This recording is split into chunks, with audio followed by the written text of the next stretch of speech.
tayo ng ginataan. Ayan, meron akong kalabasa, sidaw, hipon, tsaka crabs. Ito yung gata, at tsaka ito yung pangsahog natin. Okay, painit na tayo ng kawali. Igigisa na natin ang ating mga sangkap. Lagay na natin ang sibuyas, bawang, luya. Sunod natin ang ating luya para tayo mangluluya. Charis. Halo-haloin. Ang bango. Then next, ating titimplahan. Ayan. Lagyan lang natin ang patis. Ay, nakalago ka. Lagyan natin ang konting patis. Ito ang ating kalabasa. Ito ang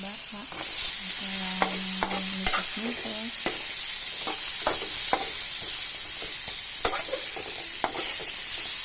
Ito ay sitaw.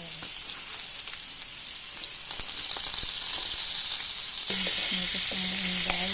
Ilagay na natin ang ating crabs. Ilagay ang laki. Laki ng crabs. Laki-laki. Ilagay na natin. Crabs. Hindi ko na ginayat. Wala kami malaking kutsilyo. Sunod ko ito. Halo-halo lang. 2 minutes. Lagyan na natin ang ating gata. Namuo. Namuo po.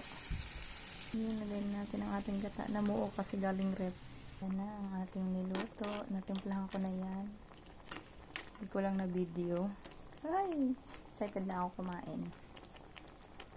Takpan lang natin hanggang sa malurin pala to. Hinati ko na para may sipa ng anghang. Para di makain. Sorry. Ayan o. Ayan, excited na ako kumain. Ang bango. Tikman natin. Yummy. Oh my God. Pwede na akong magkantin. Charis. Sarap. Wait lang natin ng ilang minuto.